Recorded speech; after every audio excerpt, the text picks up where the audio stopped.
Even the fucking New York Times wrote a major story about detransitioners. So people that were convinced at an early age that they were trans and now they're detransitioning and their lives are ruined. Their bodies ruined. They can't have children anymore. They lost their breast. They lost their penis.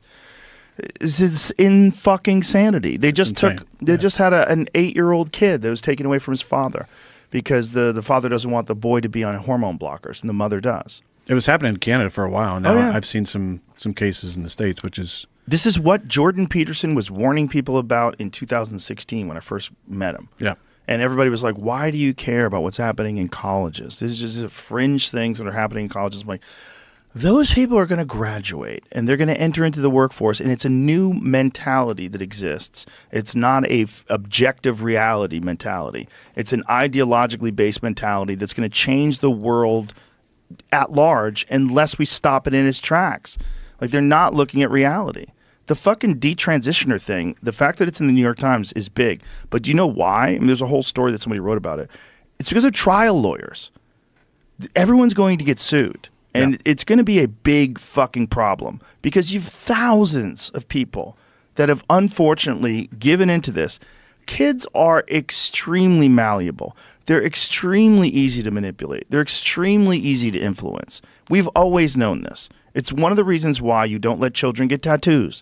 It's one of the reasons why you don't let children join the military. It's one of the reasons why you don't let children have children. It's one of the reasons why we have ages of consent, because we know that they're not young enough, they're not smart enough, they're not old enough to make their own decisions. They can be manipulated. So if they can be manipulated that way, why the fuck would we think they can't be manipulated by this emerging market, which is gender care?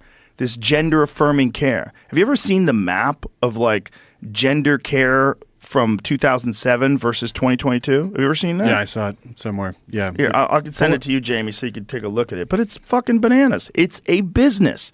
My friend, who is a doctor, told me that his friend, who is a plastic surgeon, who moved into gender transition care, he told me the difference between what that person gets paid for an arthroscopic surgery versus what they get paid for a gender transition. I forget what the number was for arthroscopic surgery, but for the gender transition, he gets $70,000 every time he does this. And he goes, and this guy is raking it in. He's doing them all week. It's so scary. It's the cure to all that ails for a lot of people. They think, oh, well, this is what's going to fix me.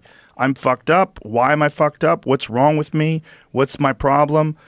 Oh, I'm really a girl, or oh, I'm really a boy. And kids want to be, they don't want to be an outsider. They want, exactly. It's kind of in vogue to be non-binary or whatever. 30% of kids today recognize themselves either as trans, gay, bi, or non-binary. 30%. Now look at this. Yeah. The pediatric gender clinics in 2007, there was 2. One was in Virginia, and one, it looks like it was in Massachusetts, and now look at them. They're all over the country. And this is in 2022. I mean, that's crazy. The idea that this is just, they're recognizing there's a problem that didn't exist, that existed all the time but wasn't being treated, that's nuts. That doesn't make sense, especially when you're talking about children. They're fucking kids. Yeah, they're kids. Kids. And there's a thing called Munchausen's by proxy, where women, sick women, will make their children ill. They will do it on purpose so that they get attention for their children. There's been women out there, evil, crazy people, that have poisoned their children. Yeah, I've seen a couple of the documentaries about it. It's nuts. Yeah. It's a psychological disorder, just like gender dysphoria. It's a psychological disorder. It's always been listed as a psychological disorder. And now in 2024, everyone who is a man who thinks he's a woman is brave and amazing. No one's sick. So you're allowing people that are absolutely perverts and sex offenders to go into women's locker rooms with a heart on, and no one can say anything. And if you say something, they will protest your business and shut you down. There's no room for any nuance. There's no room for someone to say, hey, listen, for some people, there's clearly this thing in them that makes them feel like they're in the wrong body. And if we are compassionate and if we are kind, we would want that person to be able to express themselves in any way they want that makes them feel better, that helps everybody. But also, there's perverts. But also, There's people that if they find out, all they have to do is pretend they're a woman and they can go in the women's locker room and watch women change. They'll do that too. You see, I'm sure you've seen the guy in Canada, the 50-year-old man that identifies as a 15-year-old girl and got to change in the young girls' locker room and got to compete with these young girls. It's utter, complete insanity. Psychosis. Yeah. Yeah. First of all, you're 50. You're not 15. Period. That's not negotiable. You know, you live a certain amount of time, period. You can't say I identify as a baby and then wear diapers and have everybody take care of you. That's fucking crazy. But the fact that they're letting that, we are one step away from minor attracted persons being something that everybody's cool with. Because that's also on the agenda. And every now and then they sneak that out there. Every now and then you'll see it in universities, see people talking about it. We have this is this one maligned group that has no support, minor attracted persons. Yeah.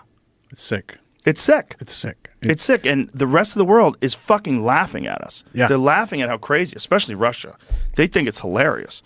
They're laughing at how ridiculous I bet you Putin's probably going to say something about that in this interview. I hope he does. Yeah.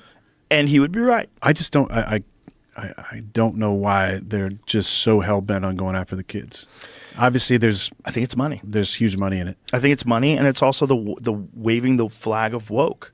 You know, I mean, it's just it's crazy. It's really weird. But you've had people on here talk about the development of the brain, right? And it's all the way to what? 25 for men. Young women develop earlier. They get their shit together quicker. But we know that in real life. Yeah. There's something about men we don't get it. I mean, I think back to the time when I was 21. Yeah, I was a fucking idiot. Yeah, just pumped up, full of hormones, and just driving too fast and doing stupid shit. Yeah, that's why they get young men to go to war. They don't know any better. Yeah. But leave the kids alone. Leave the fucking kids alone. Especially, you know, what's really hilarious. There's this guy that interviewed all these people and said, do you believe that it's okay to encourage young people to transition? All these blue-haired people are like, yes, I do. To Catholicism? And they're like, no.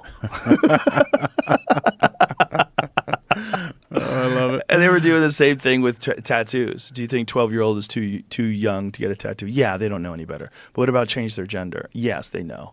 Okay. It's just ideology, man. It's just like you might as well be a Scientologist. You might as well be a Mooney.